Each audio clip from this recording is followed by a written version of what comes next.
Hi friends, how are you.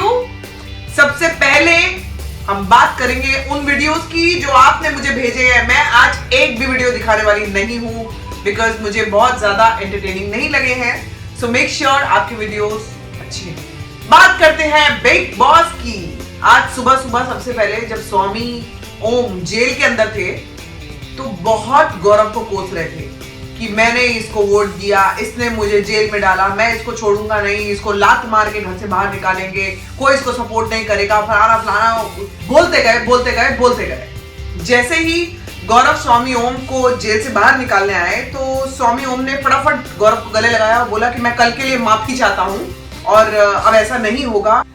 मुझे लगता है कि इतना जल्दी तो गिरगिट भी रंग नहीं बदलता जितना जल्दी स्वामी ओम बदल लेते हैं। लोपामुद्रा की बात करते हैं। आज जब कैप्टेंसी की दावेदारी की बात हो रही थी तो लोपामुद्रा का नाम सिर्फ एक ने लिया, वो था रोहन। लोपामुद्रा ने प्रियंका जग्गा को बोला कि मेरी भीख के नोटों से तुम दावेदार बनी हो और अगर कल को कैप्टन बन भी गई तो मेरी भीख की वजह से तुम कैप्टन बनोगी। मेरा दिल बहुत बड़ा है, जाओ तुम्हें भीख में दिया, जाओ तुम्हें। कल तक जो बहुत सिक्योरिटी की बात कर रही थी आज इतनी इनसिक्योर कैसे हो गई? और वो इनसिक्योरिटी की बात कर रही थी कल तक। आज जब कैप्टेंसी के लिए टास्क हुआ तो उसमें एक तरफ खड़े थे गौरव और दूसरी तरफ खड़ी थी प्रियंका जग्गा। आपने शायद नोटिस किया हो कि चाहे दोनों तरफ बराबर लोग थे उनको सपोर्ट करने के लिए, लेकिन गौरव का वेट प्रियंका जग्गा के वेट से आई थिंक डबल से भी ज्यादा था। प्रियंका जग्गा बहुत ही लीन है। मुझे लगता है कि बाबा ओम खुद ही अकेला उसको हैंडल कर सकता था, उनको बाकियों की भी शायद जरूरत नहीं पड़ती।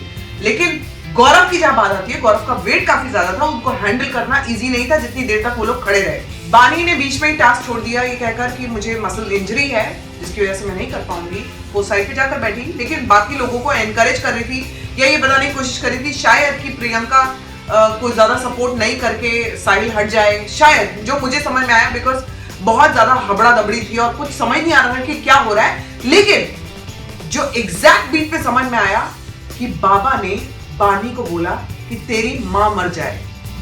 इतना बड़ा मैंने अपनी जिंदगी में नहीं देखा। स्वामी ओम जैसा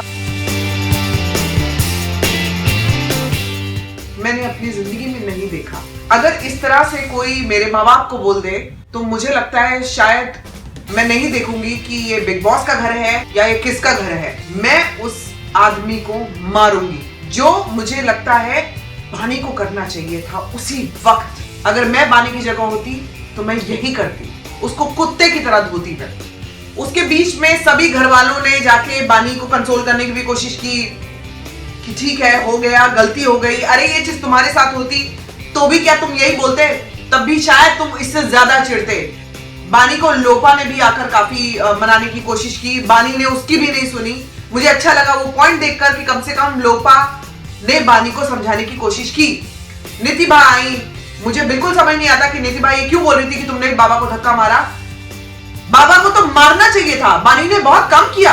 जिस तरीके से प्रियंका जग्गा ने आकर बानी से झगड़ा किया विदाउट इवन नोइंग कि बाबा ने उसको क्या कहा है क्या नहीं कहा, वो क्यों सपोर्ट करती है गलत चीज पे बाबा को।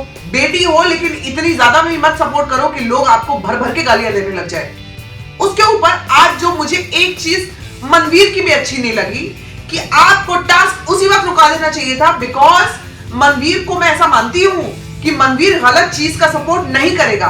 आज मनवीर ने वो कैसे होने दिया, उसकी प्रेजेंस में मुझे बिल्कुल समझ नहीं आया।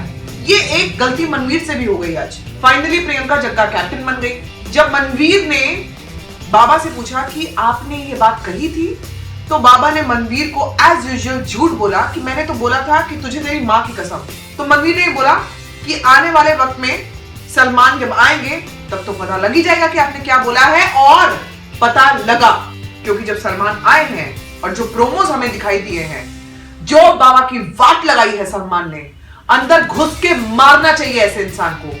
इतना मारना चाहिए कि वो याद रखे कि ये शब्द आने वाले किसी भी वक्त में किसी के लिए वो ना बोले। हीरो की बात करते हैं। आज का हीरो मैं किसी को भी नहीं मानती। जो आज बानी के साथ हुआ है घर में, आई डोंट थिंक हीरो वाली कोई भी हरकत घर के किसी भी मेंबर ने की है। दो कंसोल करने की कोशिश जरूर की बानी को, लेकिन अगर वो लोग चाहते तो बहुत बड़ा स्टैंड ले सकते थे बानी के लिए। विलेन की बात करते हैं। ऑब्वियसली हरामजादा बाबा और कोई नहीं। मिस्टर इंडिया की बात करते हैं। मिस्टर इंडिया मैं कहूंगी कहीं ना कहीं लेटे रोहन ही थोड़ा बहुत दिखे हैं मिस्टर इंडिया के रूप में।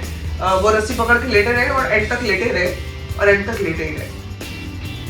तो वो मिस्टर इंडिया है। और अगर आप लोगों को जबरा फैन वीडियो देखना है तो प्लीज मुझे अच्छे वीडियोस भेजिए मेरे ईमेल आईडी पर विच इज sambarnasetentertainment@gmail.com पर। आप भेजते रहिए अच्छे वीडियोस और देखते रहिए मेरे videos and do subscribe to my YouTube channel which is Sambhavna Seth entertainment.